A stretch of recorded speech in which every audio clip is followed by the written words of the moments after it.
भारतीय आध्यात्मिक परंपरा में तंत्र, मंत्र और यंत्र का एक विशेष स्थान है। ये तीनों न केवल आध्यात्मिक उन्नति के साधन हैं, बल्कि जीवन के हर पहलू, स्वास्थ्य, धन, प्रेम और रक्षा से जुड़े रहस्यमय विज्ञान का आधार भी हैं। तंत्र। तंत्र एक प्राचीन प्रणाली है जिसमें देवी देवताओं की साधना, अनुष्ठान और ऊर्जा संतुलन की विधियां शामिल हैं। यह जीवन को भीतर और बाहर से सशक्त करने का मार्ग है। मंत्र। मंत्र ऊर्जा का वह कंपन है जो उच्च चेतना से जोड़ता है। सही उच्चारण और आस्था के साथ किया गया जाप मन को स्थिर करता है और आत्मा को शक्ति देता है। यंत्र। यंत्र एक ज्यामितीय रूप में सजीव देवता की उपस्थिति है।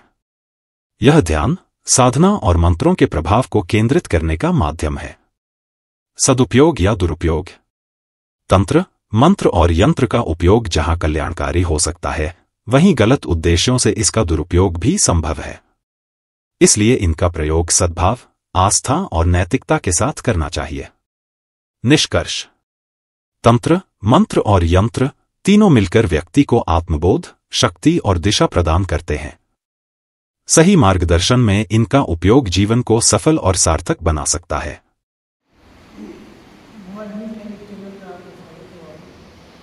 अच्छा लगा हमें नाटक करके तेरा वो नया बना है, ये एक खेल की वजह हुई है, इसी वजह वजह और बच्चों से शामिल मिला है हमको खेल समाज को हमें खेल समाज को थोड़ा सा ध्यान रखा कि तंत्र, मंत्र और यंत्र, इसके बारे में आप थोड़ा सा प्रकाश करें तो क्या है तंत्र, मंत्र और यंत्र, इससे मानव जीवन में क्या प्रभाव पड़ते हैं, इससे क्या नुकसान भी हो सकते हैं।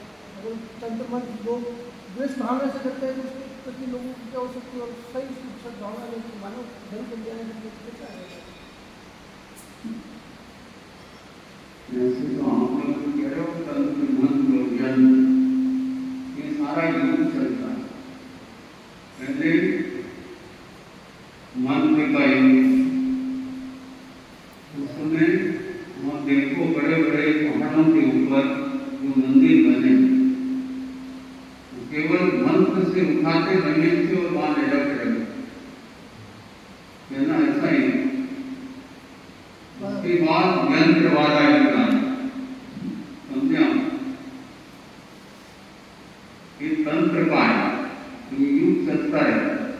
तंत्र, मंत्र, यंत्र सबकी अपनी विशेषता, इसका असर हो। आपको बुखार आ रहा है, एक यंत्र बनाया और इधर बांध 2 मिनट में बुखार शांत, आज भी चलता है। मंत्र कब चलता है, उसको सिद्ध करना, सिद्ध किए बिना होता है। आज तक थोड़ा सा उपलब्धि होती है, हम तो बाजार में मेरे को ये हो गया, मेरे को ये हो गया, फिर वो आगे बढ़ती है। उसकी क्षमता के साथ मंत्र की सिद्धता होती है। यंत्र वाला जो हो गया, हम आप देखो, आज से 125 साल पहले एक मोर बैठा है, मोर जानता हूँ, मयूर, एक और लेके आया कोई आदमी, और वो बोलता है, नाचता है, खाता है, सब काम करता है। तो हमारे गुरु आचार्य दयाचार्य के सामने एक प्रश्न रखता कि इसमें सारी विशेषता है, बताओ आप क्या नहीं, इसको मोर क्यों घोषित नहीं किया गया? जब बोल रहा है, नाच रहा है, खा रहा है, सब काम कर रहा है। तो दयाचार्य ने क्या कहा कि ये सब कुछ करता है, जो साइडल हृदय निकल बचा नहीं सकता। तो आजकल का यांत्रिक मानव सब कुछ कर सकता है और माइंड नहीं दे सकता, समझा? जो आत्मा का भोजन वो नहीं दे सकता। तो सबकी अपनी विशेषता है। रोबोट कितने काम कर रहे हैं, यांत्रिक युग में सब कुछ काम कर रहा है। अब तो आने वाले समय में रोबोट इधर इंजेक्शन के साथ अंदर जाए, पूरी बॉडी को चेक करके वापस आए। तो ये यांत्रिक युग है, सबकी अपनी महत्ता है, पर उसके साथ में जागरूकता जरूरी है। दुरुपयोग क्या होता है, दुरुपयोग का फल मिलेगा, उपयोग होगा वो उपयोग। बहुत बहुत जरूरी है। इसलिए इन चीज़ों का ध्यान देना बहुत जरूरी है कि हर चीज की अपेक्षा है तो उसकी उपेक्षा मत करो, केवल प्रेक्षा करो। इसीलिए आज प्रेक्षा ध्यान की बात करें कि हम न तो उपेक्षा करें न अपेक्षा करें, ओनली प्रेक्षा, तो हमारा बहुत अच्छा है। आज की बात तो जिंदगी में आज मानसिक बहुत परेशान है, उसके लिए उसको क्या करना चाहिए? शांति करने से सब कुछ समझ सक्षम है वो, लेकिन मानसिक दिक्कत है, वो मानसिक परेशान है, उसके लिए थोड़ा सा मानसिक जो परेशानी है उसको एक तो खाली नहीं रहना, तो एक काम में लगे, जो उसको मन पसंद हो, अच्छा काम हो, उसके साथ लगे। ये खालीपन है ये मानसिक रोग पैदा है। जो बिजी होता है उसको नहीं होता। हम कहते हैं तन से बिजी रहो, मन से बिजी रहो, और लेजी और लेजी नहीं है। आजकल लेजी बहुत, आज से काम करते नहीं, बस सोचते रहते हैं, बैठे रहते हैं। हर साइकिल सुविधा से सब आगे है। मूल बात श्रमशील और जो कर्मशील है, ऐसे लोगों को मन में ज्यादा विचार नहीं आता, क्यों? वो श्रम से थका हुआ रहता है तो नींद बहुत अच्छी आती है। काम कुछ करेंगे तो फिर लौटते रहो, नींद आएगी, फिर विचार। हमारे चैनल की मदद जन कल्याण के लिए जो आशीर्वाद कर रहे हैं, चैनल का तो अपना काम है कि सामाजिक, सांसारिक आदि सब चीजें देखते रहते। अगर उसके साथ में आध्यात्मिक पुरस्कारी भी करते रहे, सामान देते रहे, तो क्या व्यक्ति अध्यात्म से जुड़ा रहे। जो व्यक्ति अध्यात्म से जुड़ा रहता है उसको कोई खतरा नहीं, चाहे कैसी भी स्थिति में चला जाए तो वापस आ जाए। जैसे बच्चा होता है, चाहे गाय का हो, मम्मी का हो, किसी का हो, तो मम्मी से जुड़ा रहे, किधर भी खेलना है, मम्मी सारा काम करेगी, पर उसका ज्ञान का बच्चा का। तो अध्यात्म के साथ जो जुड़ा हुआ है वो सबके साथ जुड़ा है, लेकिन अध्यात्म उसके भीतर तक चला है। ऐसा मतलब सामान देने से कभी कभी बहुत हजार लाखों लोगों को कल्याण हो सकता है। चैनल ऐसा काम करे ताकि अपना भारतीय संस्कृति और आध्यात्मिक संस्कृति बनी।